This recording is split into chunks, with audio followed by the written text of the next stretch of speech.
Welcome to the podcast. I'm Jeff Magnuson. It's been a while, and I'm excited to be back and uploading new episodes for you guys as we round up this year of 2021. One thing I want to mention up front is that I have revised and updated my book, Get the Right Job, same title as this podcast, and it's available on Amazon in both paperback and ebook format. If you're interested in just one place where you need all the job search advice, how to approach it, tactical advice, how to change your mindset if you're frustrated, how to reduce nerves when you're interviewing, check it out on Amazon. Again, it's called Get the Right Job, or you can just enter my name into the search and you'll see it. So over the next few episodes, I want to really address questions that I've been getting on TikTok, LinkedIn, through my email, and so on, that I know will help more than simply the people who ask them. So these are pretty popular questions. I know that they will benefit you. But before we get to that, I want to make mention that in the fall, like when we are right now, it's the middle of October, this is a really good time of year to job search. The reason is because every open position has a budget tied to it that the company had to get pre-approved internally, sometimes all the way up to the CFO, before they could post the job. And the reason that's important is because most companies' fiscal years end at the end of the calendar year, in December, sometimes a little bit earlier, sometimes in January, like some real retailers. But why that's important is because a lot of times the budgets that are tied to the open positions expire when the year rolls out. And when the year ends, and if they still haven't hired anybody, then they have to go back to the drawing board, make a case again, and oftentimes get reapproved for a budget. And very few people want to deal with that headache because they have a chance of losing that head count. The argument from a CFO or somebody at that level could be like, well, you've made it this far without it. Do you really need this person? And if you've ever been on a team that's stretched thin, yeah, you can get the work done, but it's really negatively impacting your team. So you get the idea. Keep that in mind when you're job searching this time of year. Don't give up just because we're getting closer to Thanksgiving. Don't give up just because we're getting closer to Christmas. Usually by the end of the year, between Christmas and New Year's, obviously people tend to shut it down, but there are still many, many weeks between now and then. So ramp up your job search, start looking. Don't wait for January like so many other people do. You can certainly start right now. So the first topic I want to talk about is the question that you don't want to ask on a job interview as a candidate. You always want to come prepared with questions. I've talked about that before, and I'll get to some good ones to ask in just a minute, or at least good general ones to bring with you in just a minute.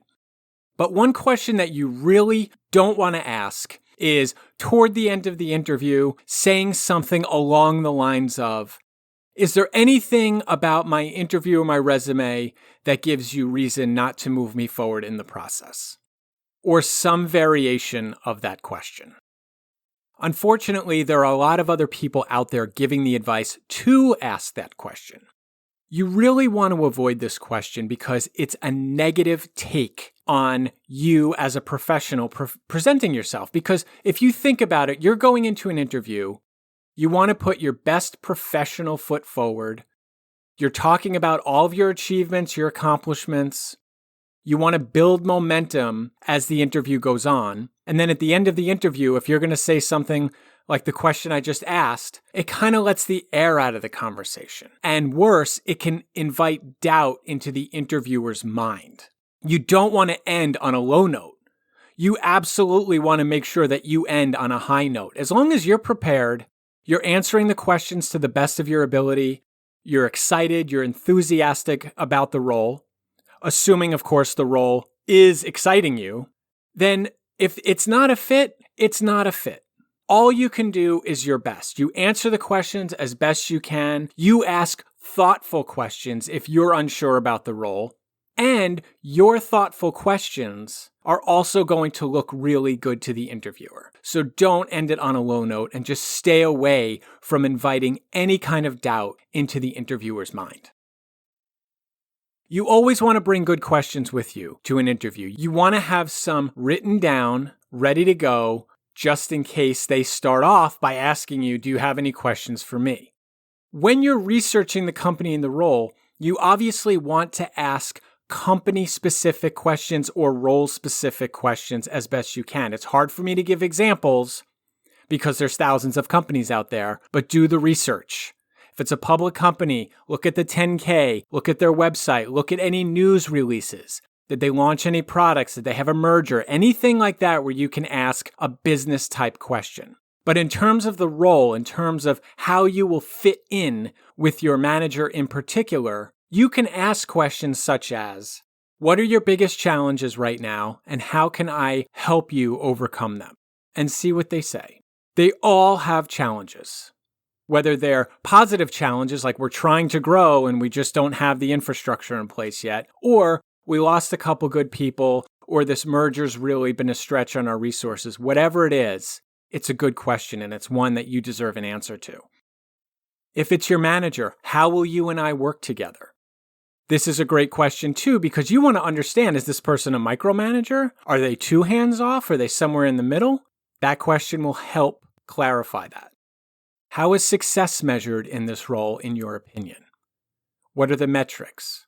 See what they say. A good manager will have a plan. They will know what will make a successful candidate in the role in, say, 6 months and then a year. Good ones also should recognize that you, as a candidate in a new company, have a learning curve. Even if you've done a similar role at a different company, this company is likely going to do things a little bit differently. They're going to have different processes. You want to understand those, and that takes time to learn.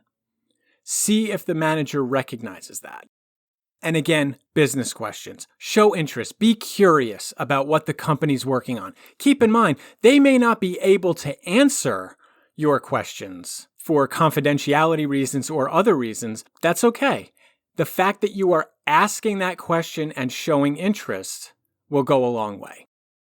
Somebody asked me, when do you ask about remote work? Because not every job description talks about it. Sometimes they say this is a remote position, this is a hybrid position, and sometimes they say nothing.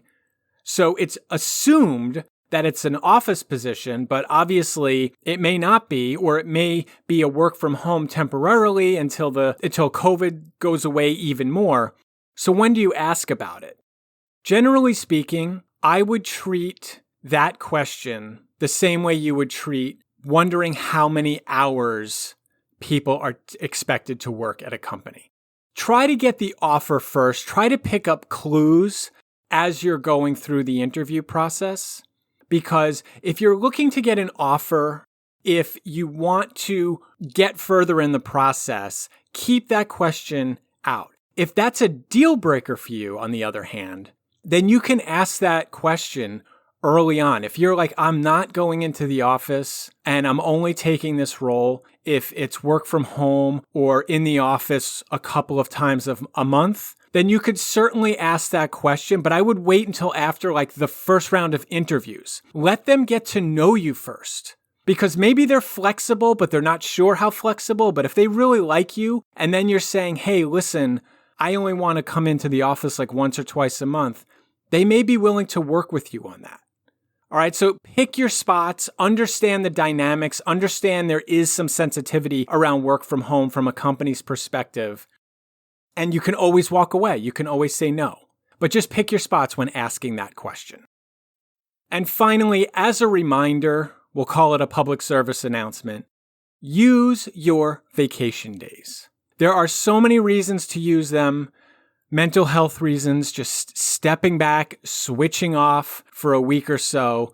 A lot of people don't, or they get caught up because they're so busy, they just can't walk away. It's impossible. The whole place is going to crumble without me.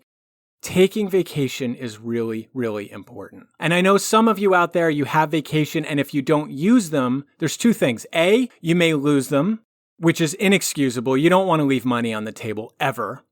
Number two, you may get paid out for any unused days. Okay, I understand that to a point, but please realize the value of taking more than just a weekend off.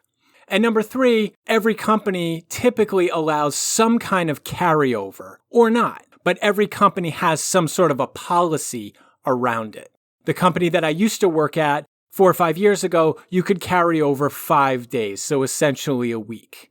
That's fine. Some companies you can do more, some it depends on your seniority level. Whatever it is, make sure you understand it. So either you can carry some over, get paid out, and the bottom line is you don't want to lose days or lose money. But nevertheless, take some vacation. You'll be glad that you did. And that's it for this episode. If you have questions that are bugging you that you want to ask me, please drop me a line through my website, jeffmagnusonconsulting.com. I'm on TikTok, Ask Jeff, Instagram, Ask Jeff Magnuson. I look forward to hearing from you, and I'll see you at the next episode.